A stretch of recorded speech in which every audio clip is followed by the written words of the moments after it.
The reading that we had from the Acts of the Apostles this morning reminds me in a powerful way about the sacrament of confirmation.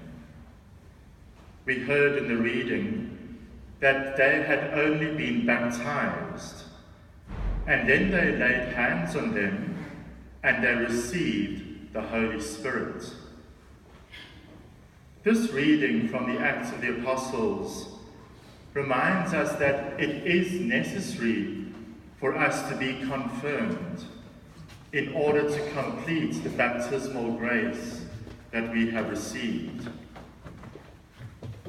It tells us in Lumen Gentium, one of the documents of the Second Vatican Council, and the Lumen Gentium is like the constitution of the Church, and it means the light of the nations. Remember, you are the light of the nations, the salt of the earth.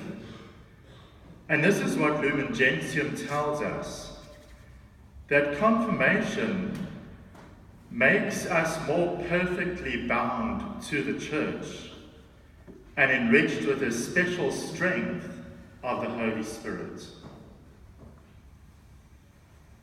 And then we had a reminder from the first letter of St. Peter as well, that our responsibility and duty as confirmed people is that we should always have your answer ready for people who ask you for the reason for the hope that you all have. In my understanding, that's what you are meant to do as people who are confirmed. And again, Lumen Gentium tells us, as true witnesses of Christ, they are more strictly obliged to spread and defend the faith by word and deed. So this is what the Church is calling us to do as baptized and confirmed people. And yet so many of us are failing in this responsibility. And why would I say that? Because one of the very sad realities is that soon after some people are confirmed, they leave the Church. Somehow they treat it as a church leaving certificate, rather than as a special mandate from Jesus to build up his church, to spread and defend the faith. I grew up in Dundee Diocese, and it was in my lifetime it became a diocese. So I knew the very first bishop of that diocese. He was a good Franciscan, Bishop Michael Pascal Rowland, and he is also the one who confirmed me. There's a very beautiful church in Dundee Diocese, built originally by the Trappist monks in the late 1800s. It's called Maria Ratchet's, halfway between Newcastle and Ladysmith. And it's a strikingly beautiful church. On the inside of it, almost every space is covered with art in one way or another. And the altarpiece is magnificent, with a life-size crucifix and on either side a statue of Our Lady and St. John. And if you are there at the right time of the year, precisely at 3 o'clock in the afternoon, the sun comes through a skylight in the ceiling and shines directly onto the body of Jesus. Now, it's kind of it's in the countryside, this church, and for a long time they were having a problem with bats in this church. And you know, bats can really make a mess. But being a Franciscan parish and having a Franciscan bishop for the diocese, they didn't want to do the bats any harm, yet we didn't want to keep them in the church either.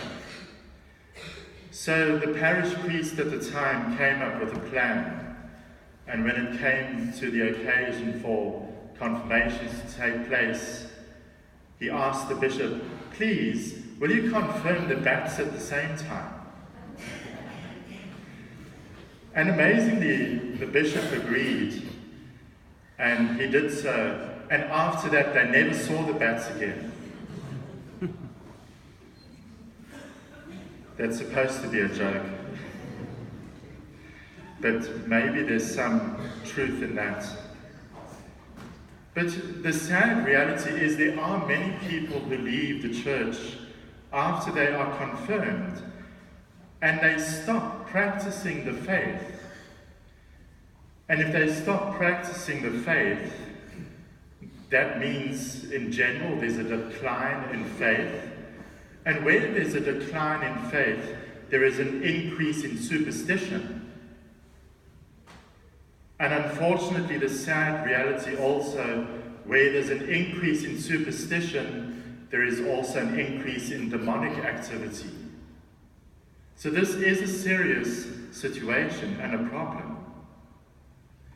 Yet our calling as confirmed people of the church is that we need to live in imitation of Jesus Christ himself.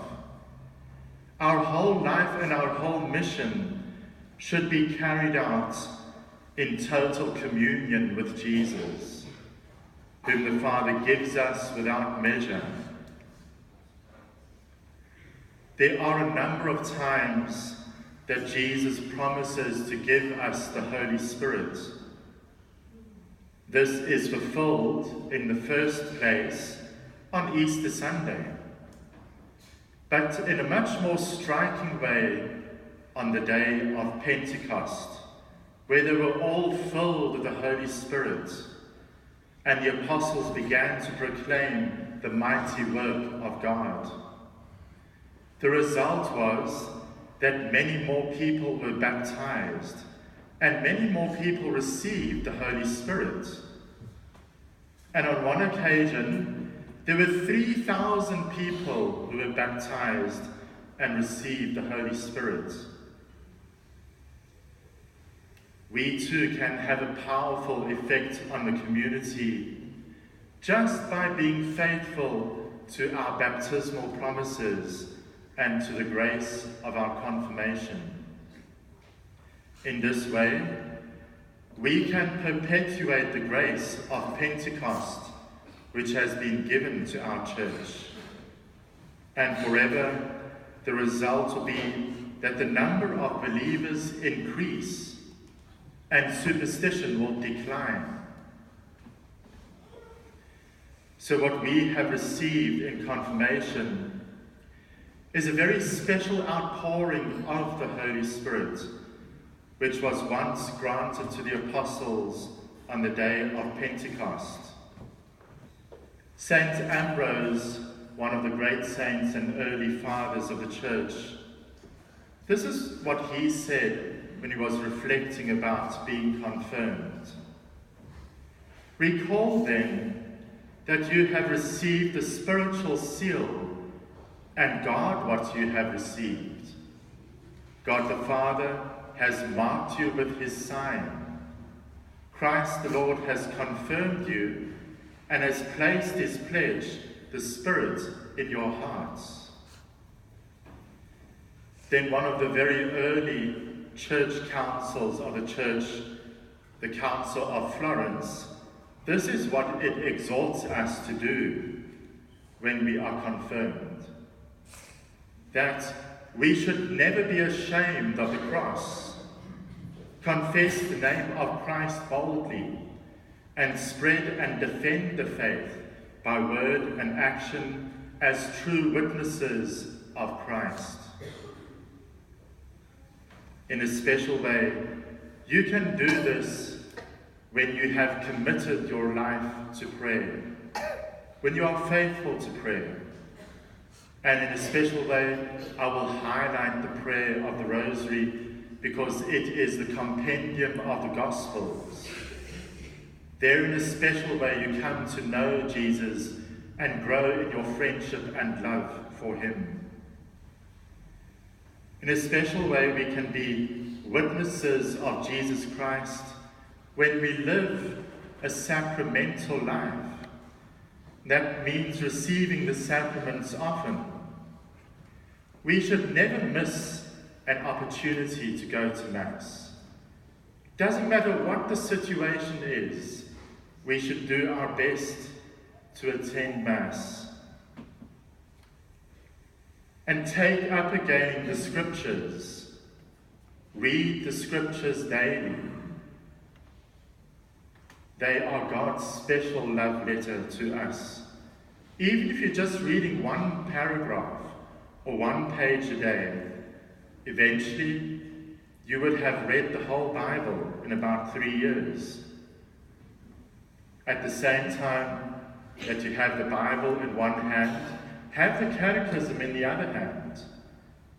Because the Catechism puts the Bible into context for our times here and now. Read and study these 2 books daily if you can.